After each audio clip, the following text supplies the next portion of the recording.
Echo's shield is low. So there comes Shred the Nars. Oh, the hammer's coming out, though, and it's going to be successful. Oh, no! Shred I can't believe it! What are we seeing, Jane? You Shred. can't do that to Combustion like that. The guy probably has a family, at least parents that care about them. That is just obscene. It is a long road to climb ranks in the world of Overwatch, all the way from bronze to GM, just like one of those streamers that, you know, purposely sort of de-ranks just so they can have a educational stream. But here we are in silver and bronze, if I'm not mistaken. I'm Mitch Leslie. I'm joined here by Jane for what is going to be an absolute firecracker of a show match. Thank you very much, Mitch. It's a pleasure to be here. And you are correct. We are going to be looking at a combination of bronze and silver players here in the match of the absolute century.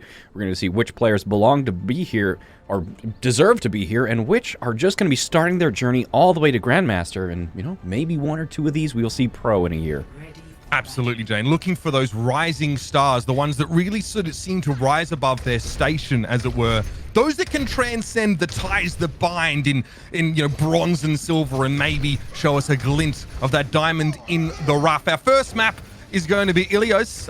Very exciting, of course, as we head to Lighthouse now. And our compositions here look extremely varied, Jane. Anything stand out to you here as perhaps a little peculiar? I think the fascinating thing here to me is that we're actually seeing 4 hit scans played here. Now, bronze and silver are not necessarily characters, or ranks rather, that are known for their accuracy. So it'll be very interesting to see. Bastion, of course, the stick out here, it's going to be interesting to see how good their aim is, but at least it's going to give them a little bit of extra HP at the cost, of course, at that hitbox. We'll see the blue team, of course, now will try and play around Fedora Dev as much as possible. Give the Bastion as much defense. Echo seems to have been caught there. You see that straight away. The Reinhardt 2.0 gets in and involved. In the backline, you can see Keetle trying to give a little bit of slurp here. Maybe some more healing required. 2.0 takes a lot of damage, but survives. And now we'll see a trade in the middle of the map here. Look at those ultimates tick up. Keetle very close to a Coalescence. Yeah, Keel's Coalescence is going to be an absolute massive ultimate here, especially if they can get it before the actual fight is lost, and that can give them the safety they need to actually rush onto that Bastion. You know, Combustion, however, in this cleanup, he's not going to be getting that fast enough to turn the tide, and Red Team here, a good old 9-0, is going to be forced off to regroup, especially as Azala falls. Jane Lost definitely looking a little bit more confident right now. You saw Fedora Dev just took a quick sidebar to go and capture the point, as at least one of these teams have identified the objective that needs to be played around. Desort playing fairly close here to Echo, of course, the Reinhardt from 9-0, who needs to find a way to get out into the open and deal with his Bastion, because, Jane, I feel like if the Bastion isn't answered, then 9-0 are going to have some serious issues. It is going to be challenging. There's the Coalescence coming out there, but Echo on the flank is going to leave his team absolutely, completely exposed. That Shatter lands with Coalescence enough to keep them alive. 2 down, but that Bastion still in the backline. Well, I was going to say that he was still hammering away, but he's finally gets taken out as Shred the Gnar takes him out, but he's rezzed back up and could be a thorn in the side as Echo is trying to cap the point. Yeah, the Bastion's still alive here, Jane, but it looks like, yeah, Jane Lost opting to back away there. The Immortality field from Izella looked to be pretty important dealing with that scrutiny of Bastion at long range. And this time, Fedora is going to have the ultimate here. Now, it's going to be less damage, but more of an ability to one-shot. So this is going to be where those mechanics, again, we're watching bronze and silver players, are really going to make a difference. Shatter is available here for Echo, but it may not need it. Hist has already gone down. Graviton Surge catches the majority of Jane Lost, but 9-0 don't need to worry too much about the follow-up. Already cutting the enemy down to 50%. Izella gets caught there by Fedora Dev. He's actually able to find a double kill. This maybe isn't the way that Jane Lost thought it would go. 9-0 now in a bit of trouble on the point. Bob is thrown straight on in there, but Fedora Dev just gets to work him down, and 2.0 keeps the shield up. The Jedi from Shred the Gnar finds 2, but it's just not enough. A McCree against the world left on the point, and Jane Lost will be back in control now at 39%. Shred the Gnar on the side of 9-0 definitely tried to make that hero play with the High Noon, flanking all the way around on the side, and Fedora Dev didn't even realize the High Noon was there. Shred the Gnar managed to get that full charge to 100-0 that Bastion, so it really seems to be the 2 DPS players here, Shred the Gnar and Fedora Dev, who are trying to carry their teams. Fedora Dev on that Bastion, of course, going to be a little bit harder to dislodge, and he's not even using his ultimate, so not a big problem, but we'll have to see how this next fight rolls out. Echo has a chance for a shatter here. 2.0 playing pretty aggressively, but the Graviton Surge comes in and the Immortality field doesn't quite cover the front line. Oh no! Izella, it's a disaster! Tries to drop the drone on the top of his team, but instead it pulls up a little short, and so do 9-0. It's 77-43. Moving on, and this is going to be potentially the last fight, depending on how fast 9-0 plays. Echo, you've talked about it. He still has that shatter, but a very late pick onto Gravius, and that's going to be making things very, very rushed for the side of Jane Lost, trying to get a touch on that point. Echo still has that hammer, but once again, staggered, not going to be able to touch this point. The only hope left for 9-0 is going to be Azala's window. Let's see if they can make it happen. Somehow, the Xayah Daxter leader actually gets onto the point and triggers the overtime, but it's going to take a little bit more than that. The sword goes down. Amplification Matrix now being used by Azela, but a resurrect onto the sword brings a Lucio back here for Jane Lost. It's a big old window. No, it's a football goal on the point now, and in overtime, it looks like, yes, Jane Lost in the driver's seat. Fedora Dev is dominating, and has a chance here, of course, to use the tank configuration to seal the deal. Echo moves on to the point, still has that Earth Shatter, by the way, and was able to flip things back just in time, but here comes the Bashit, and he's mad. Xayah Bubble given to Fedora Dev as he tries to work down Echo's shield, and they get rid of the enemy Reinhardt. Still no Earth Shatter coming out from 9-0, and this is going to be a close one. Ketel drops down now, and it's just drips and drabs coming in here from 9-0. The Junkrat gets onto the point. Shred the Gnar. He's going to be in trouble. Goes for a Riptire at point blank range, and he gets 2. That's unbelievable. Still 2.0 finds a late Shatter Jane, and that will seal the deal. There'll be a couple of attempts at stall, but that is all that can be done here for 9-0. Echo can't even touch the point. Jane, great point about Bastion maybe having a higher damage output during his Sentry form, because, you know, dealing with a Reinhardt shield, you're actually better off being in that deployed mode instead of having a lower rate of fire, and thus damage per second as Tank Bastion. But right out of the gates again, this time Fedora Dev opts for the Mei pick now. Looking to cause some problems here for 9-0 when the fighting gets up close and personal on the point. Yeah, this is going to be a big one. It's not the worst map for Mei, but especially if 9-0 tries to push onto the point, one nice wall here can separate them and make it easy pickings for Jane Lost, who are looking for their quick 2-0 here on Ilios. Shred the Gnar deals with 2.0, who was a little bit too far forward. Now the fight moves to the right-hand side of the map. Now over the edge goes Daxter leader to Swordkiss and Tinnitus, and a boop to match. On the point there is Gravius. He's actually knocked out of his biotic field there, and Ketel's desperately trying to keep the Soldier 76 alive. He walks away from the immortality field provided by Izella, but he's still safe because Shred the Gnar is racking up the kills. Fedora Dev is down, and Jane Lost are forced off of the point, only getting 19%. Yeah, Shred the Gnar is definitely being the standout player here from 9-0. The traps catching not only the Soldier, but immediately afterwards in the D.Va, you know, Shred the Gnar not really putting that much effort into the trap placements, just knowing that, you know, the players that he's playing against, fellow bronze and silver players, not going to have very high awareness, probably going to step in one of those traps eventually, and that is ringing true. And with that, he's also going to have a big impact Riptire ready to go for this fight. Jane, last round we saw him find 2 kills with a Riptire at point blank range. Maybe he'll be looking for more here as Gravius goes down. It's going to be attached to a Visor coming out from Combustion. Ketel already falls, forced to try and dump Powertude, and that is an insane move. The Zord knocks the entirety of 9-0 outside of the range of that immortality field, means that Combustion can work Echo down. What an impressive combo. And the best part is it wasn't even a Lucio ult. A boop Jane gets a huge brace of kills for Jane Lost. Knocks them all into that sightline for Combustion, and of course you're seeing those ultimates once again. We talked about it, but look at the ultimate. Basically, Combustion is the only person who has used their ultimate in recent memory. And we're walking into a fight with 11 ultimates, and he who presses Q first wins. I'm pretty sure that's law written somewhere, and let's see if it holds true. Yeah, I mean, I can't wait to see these starting to be used. Already, though, the Gravitic Flux is off the table now. It's going to be a Riptide from Shred the Gnar. Fedora Dev. Oh, great juke. Goes into Ice Block and avoids being blown to smithereens by that Riptire. 2.0 drops in from the high ground, and a lot of pressure on Gravius now. And yep, that defense matrix right in his face means the Soldier gets absolutely no value. I don't really know how some of these players are silver bronze, but that's fine. I digress. As Daxter leader tries to find a way in from the high ground, but it looks like Jane Lost are in control. Here is a great combo coming out. The Blizzard and the Bomb when they use Q. It finally works out for them. Gravius is trying to, you know, the 1 Q, and then it's just raining ultimates as everybody activates.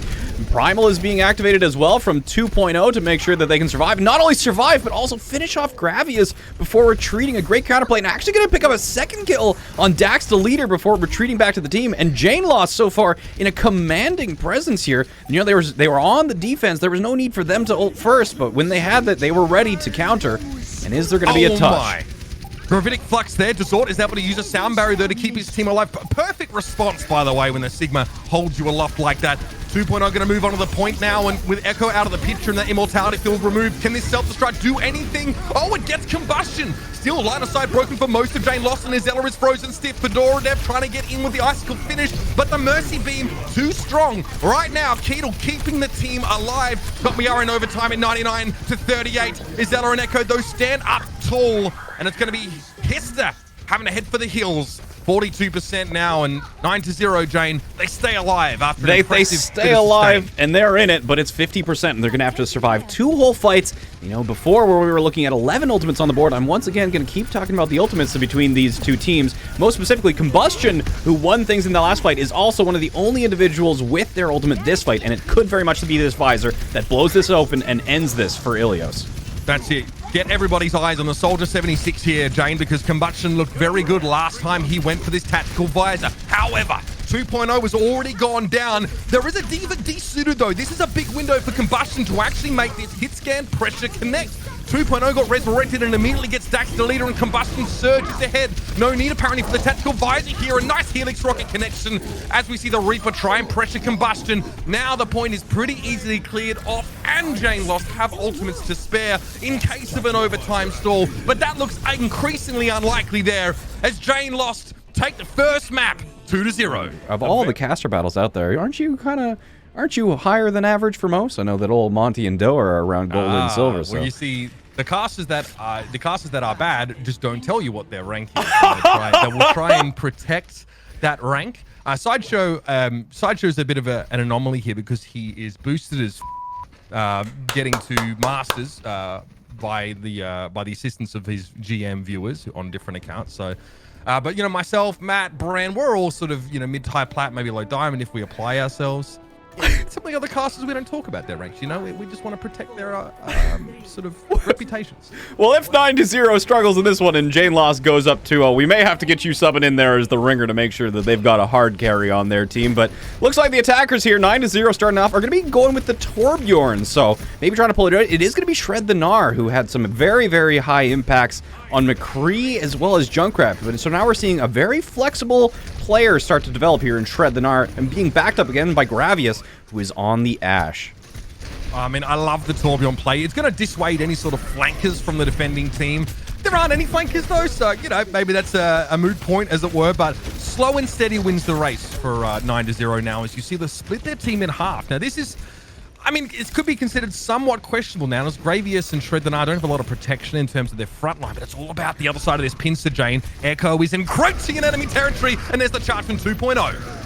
Yeah, now this was a very interesting play. I thought this was going to be a lot slower than it is with the 2 turrets, one on either team. However, Echo opening this wide open with this aggressive flank. Again, as you say, pincering Jane Lost, and it looks like with the final 3 members of Jane Lost falling, 9-0 having a very commanding and promising opening as we are looking for an exciting series here on Kings Row.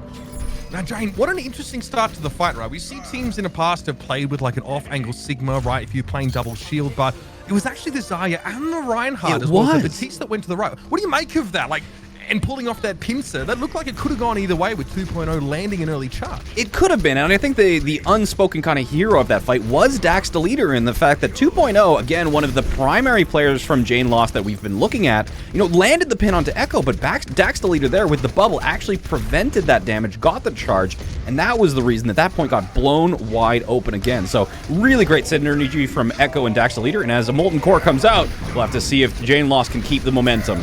It's time for the Coom, baby. That's right. Torbjorn ultimate over the point now as the entirety of 9-0 try and make their way forward. Shred the Gnar found 2 big kills, crucially, of course, taking 2.0 down after the shatter. It looks like this could be a snowball, Jane. 9-0 don't look like they're showing any signs of stopping. Combustion, though, he's on the flank and on the high ground and not done yet. He's completely behind the enemy team with his visor, and Echo's shield is low. So there comes Shred the Gnar's. Oh, the hammer's coming out, though, and it's going to be successful. Oh, no! I can't believe it! What are we seeing, Jane? You can't do that to Combustion like that. The guy probably has a family, at least parents that care about them. That is just obscene. However, despite insult and injury being suffered in equal measure, Jane Lost are able to stabilize here. Shred the Gnar's turret is down and Echo is forced to back up a little. And they have done a great swap here. Fedora started with the Pharah, started on the Bastion, now on the Pharah, and that's doing great work, especially against the Torbjorn. Jukes the nano Earth Shatter, has this barrage, looking for an opportunity, could be coming momentarily here, looking for it, but Bob in the back line going to be shutting down those hopes and dreams right quick as Gravius finally getting some great value. Bob shutting this down, and 9-0 is going to be pushing in. Blue Team Mercy Ignis is running for the hills and Echo's chasing, but I think she's going to make it out with her life. Maybe not her dignity, but at least she's alive and they'll be able to fight another day. But again, 9-0. Remember that they lost on Ilios, but at the same time, they're rolling into third point here, Kings Row, with almost 5 minutes on the clock. Now, Combustion, Fedora, both the DPS players from Jane Lost have their ultimates, but again, you got to use them if you want to win. Dead right, and you can see already, I think Hiss is trying to build up as much charge as possible. I think 2.0 didn't quite understand that it wasn't a friendly bubble available. Once more, the Coom comes out over the point here. Echo's going to drive forward now. Fedora never sitting in the backline, solo with the barrage, and oh dear, that did not have the intended effect. Shreddanar goes down, but I mean, the numbers really favor 9-0, Jane. They do. Combustion managed to get a good pickup on Gravius from the backline through this tactical visor, but it's a little bit it's just too little too late, and the vast majority of 9-0 is alive, and now Azalea's going to push their advantage with the window as long as they can survive. Combustion's assault on the healer. I think the 2.0 is going to drop. Hammer gets blocked, but he's nailed, and this could be the end as 9-0 is going to be taking revenge for what the injury that they suffered on Ilios, but things are turning around. 2.0 once again carrying as this isn't quite over yet, and Jane Lost is still showing a little bit of life. I mean, what an incredible fight there. Very messy. A lot of back and forth there. Echo obviously tries to hit that Earth Shatter. It's blocked. It still is, it still is nanoed by Keedle after the fact. So the hammer swing with the nano boost, the damage reduction there enables him to still cause some problems. But big resurrect from Ignis. Keep an eye on these Mercy reses, especially under Valk conditions, because Ignis is getting the team of Jane Lost back to full strength in a pinch without being interrupted.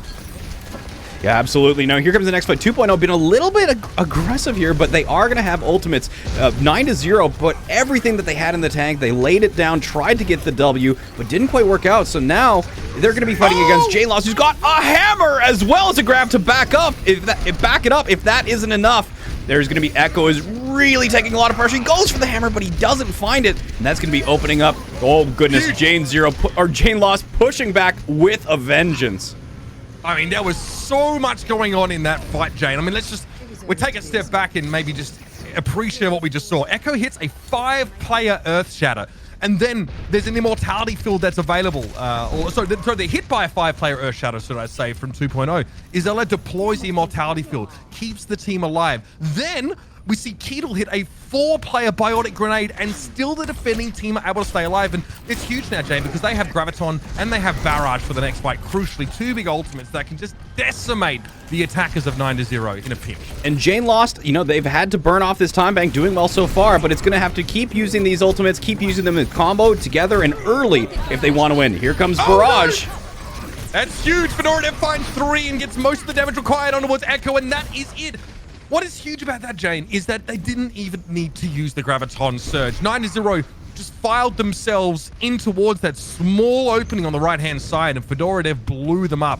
In terms of ult economy, that is a gigantic win for the defenders. Especially since they can regain that ult economy, like you said, by grabbing early, have their Pharah shooting into it. And even if they don't win off of that grab, the shield's going to be so low that the tactical visor finishing up can help things out.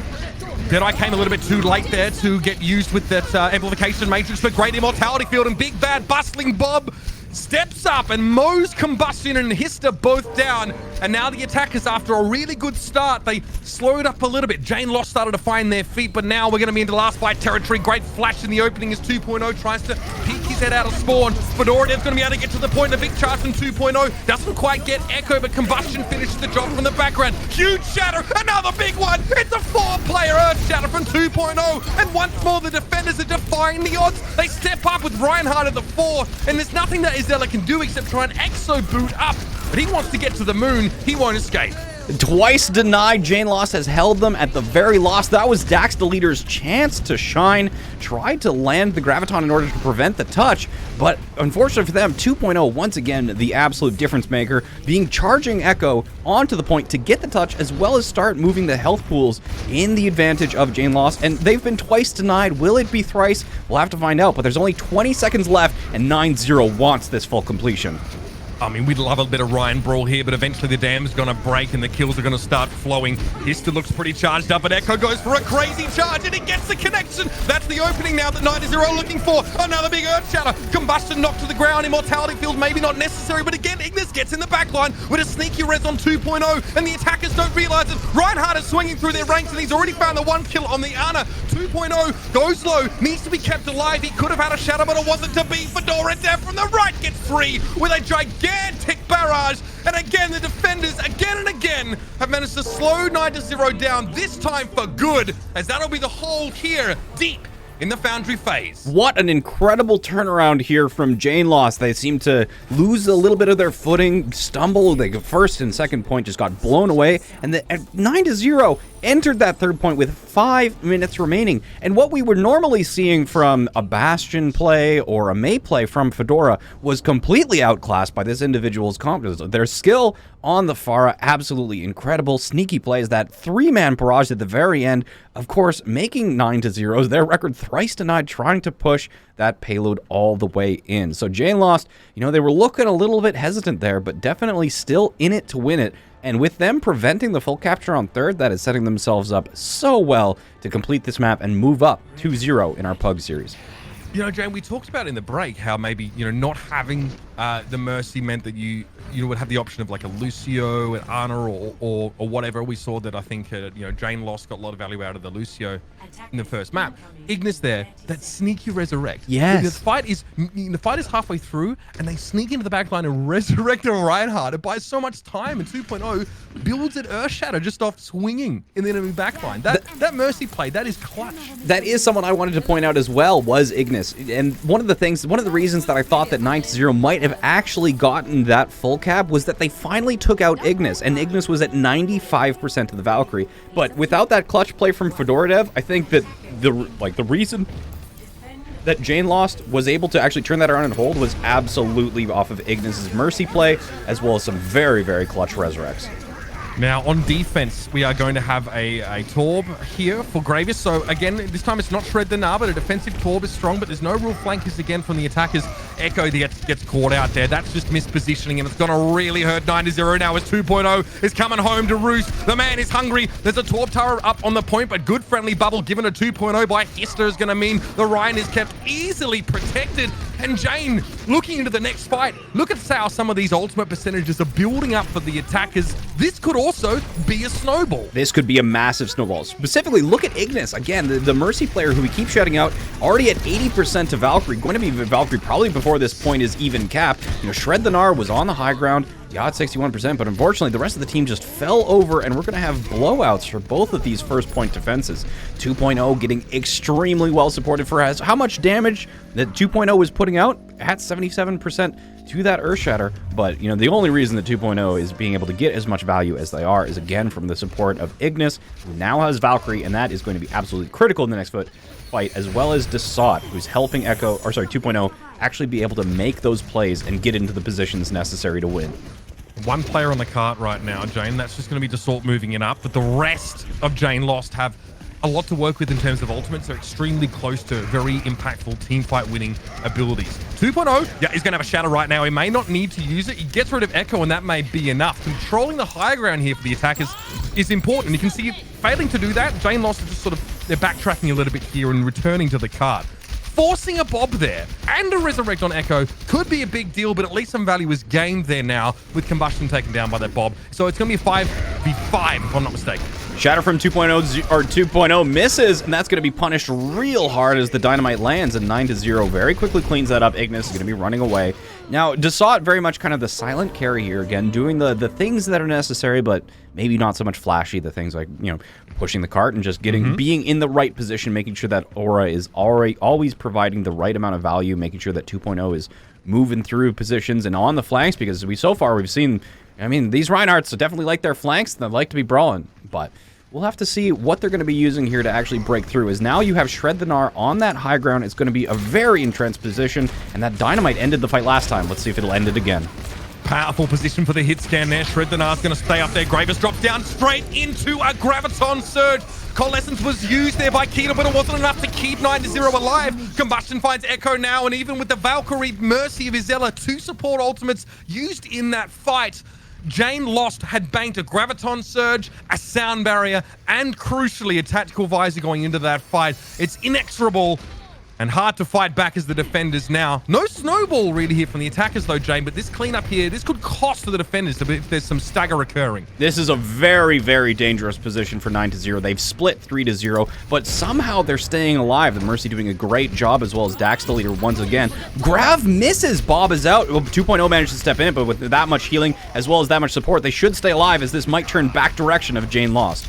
Interesting interaction there. 2.0 was actually able to quickly hit charge just before he got hit inside the grab. Thereby, it was a mutual knockdown between him and Echo, but the Bob stays around late in the fight, causing a lot of problems. Shred the Gnar is able to be taken down by Combustion, but there's only 4 players left for Jane Lost to work with, and still 2.0 is playing as if he's got a whole team of 20 behind him. Massive Earth Shatter, clean up on Gravis is there, and this is devastating for the defenders, Jane, who looked like they were going to be able to stabilize. It's absolutely the amount of big slams that we've seen. I mean, the contest is not over yet, but Echo and Kendall being at 1 HP after just barely escaping the clutches of 2.0's Earth Shatter. Again, Jane Lost going to be moving in. Not as large of a time bank from 9-0 had on their attack, but definitely looking to be more successful. And Ignis still holding on to that Valkyrie. I'm going to trust Ignis's judgment on that over mine, because I thought that they needed it to in order to secure the victory, but no, they didn't need to use it. They won without it, and now they have it for this fight as well.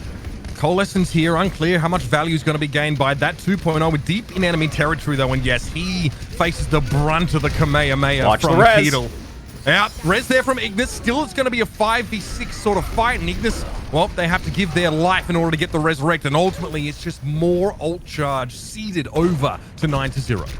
Now that they've finally gotten position here, this is going to be one of the nicer positions for 9-0 hold, and they know the strength of that because this is the position that Jane Lost used and abused in order to prevent 9-0 from actually getting this full capture. So they know how this game works. You are going to be able to see Shred the Gnar, who has had fantastic position throughout this entire fight, is going to be on this high ground, has the Dynamite to throw it over 2.0's shield, as well as another Bob ready to go. Now, this is the part of the map where Desort is going to be looking for some environmental kills if possible, but again, Bob is used. It's into the back line. Desort currently suffering his scrutiny, and this is going to mean now that a Graviton Surge is available for the defenders. They've bought enough time. Bob's down. It's Izella traded out, though. A solo Graviton from Dax the leader to try and make sure Fedora Dev couldn't repeat history and get a huge flanking barrage. But Echo, it's a gigantic shatter, and the defenders here look to be not doing too bad either. Gravis, though, that one... I think that's a fat finger. I don't think... That's a thonker. That's a thonker. You know what? There was a lot of great elements traded back and forth, including Combustion, who just barely got shut down by a fantastic shot from Shred the Gnar. But yeah, I'm going to pass that one off to a fat finger. Fedora is back. Hister having that Graviton. Dax the leader, again, using that Graviton in a way that they only needed 1 kill in order to be successful, but I don't think that's the way Hister wants to play this.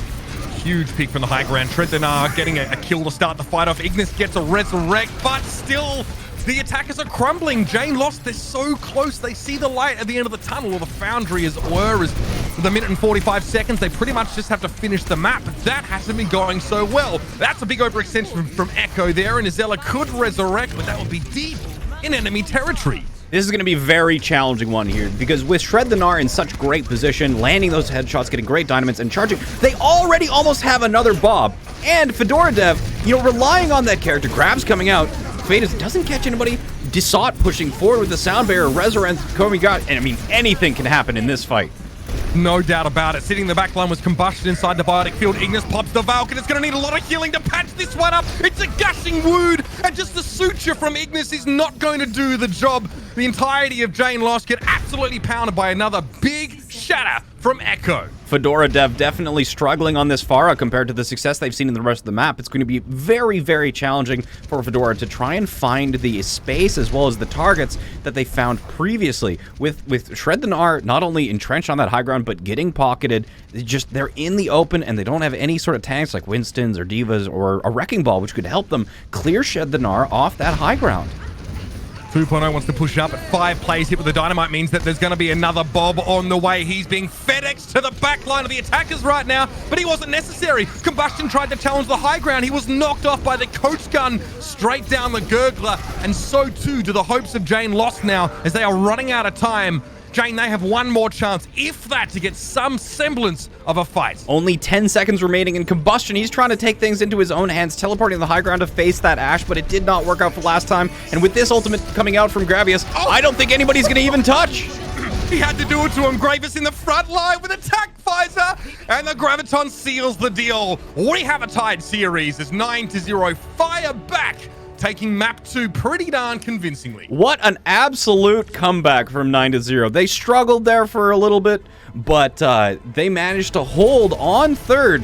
You know, again, just making this a 1-1 series, some fantastic plays from both teams, especially Echo, who is once again getting this play of the game, got basically the 5K. Gravius and Bob, of course, finishing off those last 2 targets, but they would have fallen to Echo either way, and even Echo was the one responsible for blowing open that first point with the assistance of Dax Deleter on that pincer maneuver that we were talking about previously. I mean, you see there the cards at the end. We rarely refer to them in the league. They're actually covered up. Even the casters can't see them as much as we'd like. But Ignis gets a third of the team damage taken, right? So it's like one of our casters somehow got kicked out of the lobby and will be, I'm sure they'll be looking for an invite back to the lobby any moment here. All right. Perfect. I got you, fam. You got me, fam. The thing that I'm going to be looking for primarily on this attack is once again Echo, who's not only shown to be a fantastic Reinhardt, landing massive Earth Shatters, but also a little bit of a strategic legend in his own right. Of course, his plays, it does appear that they're the ones shot calling them, doing great flanks, catching the opponents off guard, doing pincers, and I think if and when 9-1 or 9-0 takes this first point, it's going to be off the back of Echo's plays. So Shred the Gnar here goes to the high ground, fighting Hister. Remember, D.Va can't do anything to mitigate the primary fire damage from Symmetra. So Shred the Gnar picks a 1v1 and gets Hister immediately desuited. This now opens the way for Gravis to do a heck of a lot of damage there, and that was a beautiful biotic grenade from Keedle that seals 2.0's fate. And yes, it looks like 9-0 Jane are just going from strength to strength. That was quite a, you said the Shred the Gnar could do no wrong, and I don't think you were wrong about that one either. Right off the high ground, making sure that Hister immediately demeched, and then also gave enough of that beam energy to just pretty much delete 2 more. Didn't get the finishing blows on them, but did the vast majority of that damage. And now Fedora Dev has gone back to that Bastion, which did prove to be successful to them on the Ilios map, but we'll have to see if this is going to be working out, or whether or not 9-0 has finally figured out how to counter that Bastion play. I mean, what happens to Fedora Dev, Jane, when Shred the Gnar gets a big wall? How's he going to have any impact in the fight? And we'll have to figure that out. There is the wall. Now, Fedora Dev has set up a little bit of a background, and it's going to be dropping off the high ground. Looking for Keedle. Keedle doesn't even see him. Not going to be able to shoot through the wall, but if anybody steps onto that side, Fedora Dev is going to be... But Echo shutting that down immediately with the Earth Hammer, or the Earth Shatter. Man. I mean, it is an Earth Hammer. Look at it. This skin is like druidic as heck, right? I like Earth Hammer. I'm about it. Oh my god, that was blisteringly fast, Jane. 5 minutes 22. 5 minutes and 22 seconds. Incredible. Well, I think the most interesting thing about this Pharah Reaper setup is that Combustion and Fedora Dev have actually swapped roles. If you were thinking back to the very end of King's Row, Fedora Dev was on the Pharah and Combustion was on the Reaper, but now they've actually swapped 1 for 1. However, with this Reaper play, especially against a Torb Junkrat, I know they didn't do any scouting initially, but they have certainly won the lottery in terms of compositional matchup. That is an impressive biotic grenade from Keedle there. You saw that the attackers, Jane Lost, tried to make their way in, but crucially, 2.0 gets hit with a bio-nade. Can't be healed up no matter how hard Ignis wants to try. There's a resurrect there from Desort, so still only 3 players. This might just end up being a long stagger, Jane. It's not a powerful position, and yet somehow Jane Lost might be able to fight their way out of this paper bag. I don't know how. They definitely should not have occurred, but Desot on the Mercy. If I was... Oh no! An errant Junkrat mine just finishing off Desot, who was doing so good. Like, look at that. Going to be the... Oh no, Hister is once again in trouble. Shred the Gnar chasing him down. It's going to be a 1v1 on the coast between Shred the Gnar and Hister, but Hister's actually going to win that! And the best part is, Jane, he's the steps away from the Junkrat corpse and isn't taken down by the Martyrdom Mines at the end. That really completes the 5-head play. Now the fight's so scattered here, but Echo, Daxter Leader, and Keetle are all close together. They need to answer the threat of the Pharah, but still most of their team playing as a compact, and with the sword going down, Keetle just hits him with an aggressive biotic grenade. This will be another tough one for Jane Lost. Great immortality field deployment by Izella there, meaning that the defenders can weather this storm. Izella absolutely clutched that out, getting 2 kills of their own. Of course, they have the window available now, but also the immortality field to save their team against 2.0s. There's a very early Riptire there. Oh. As you trading Riptire for Resurrect. You know, that is 3 fat fingered ults that we've seen today. You know, it's just I think the main thing that these players, these bronze and silver players have in this casual showdown is, of course, all of them fat fingers, very fat. I'm waiting for Izella to go for a solo amplification matrix from this high ground here. There's actually a Torbjorn turret, so if they have the presence of mind to set the window in front of the Torb turret, this could actually be a ferocious amount of damage just front-loaded at Jane Lost as they try and approach here. Regardless, Jane, they're banking some really key ultimates here. They've got some big combos ready to fire off. I mean, this is the same sort of thing that we saw at Ilios, where we're going to be getting into a situation where there's 11 ultimates available. The only person who doesn't have theirs is going to be 2.0, who landed that fat shatter, but as we talked about, that got denied by Izella. But, you know, once again, we're talking about we were talking about in coaching earlier, where composition doesn't really start mattering until Masters, and you're seeing that here because Combustion on the Pharah, and they're playing against a Junkrat and a Torbjorn, which should make this easy clap. But as you see, say it and it shall happen. Combustion just dropping very early. It's not turning out the way that they want it to. Oh my god, okay, from the high ground, Combustion's able to find a barrage, get rid of Izella, but it's traded in the front line. 2.0 goes down, and here's a Graviton Surge, but Daxter Leader, well, it initially didn't seem too perturbed by that, but going so low and not having that friendly bubble available, that's a problem. Here comes the Riptire, though, and Shreddanar trying to save the day here. Fedoradev is taken down. No chance for them to use the Ice Block, and Shreddanar gets nano boosted on the point here. The grenades, they're flying thick and fast, and Shreddanar is running down the attackers. Good biotic grenade connection there from Ignis, and 2.0 when the ball is able to finish the job, but that buys just a little bit of time. Now Keetle in like a 1v4 situation, doesn't land a sleep dart on the wrecking ball, but it sometime has been bought here for the defenders, Jane, to make another push. I don't think it's over yet, though. One of the reasons that they lost was because Izella died with window, but now that they've made it back in time, there's the immortality field out as well. Izella has this window. You have to use it if you're going to win this fight. Maybe he's trying to save it for a second, trying to go on the high ground. This fight isn't over yet.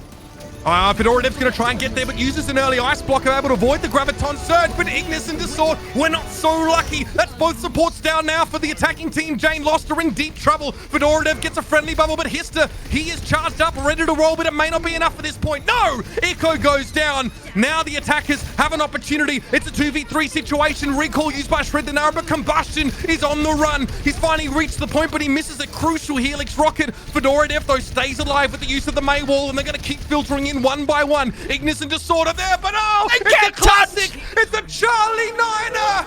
I can't believe it. What an absolute thriller of a match. 9-0, looking a little bit weak, but finding their sea legs, coming back.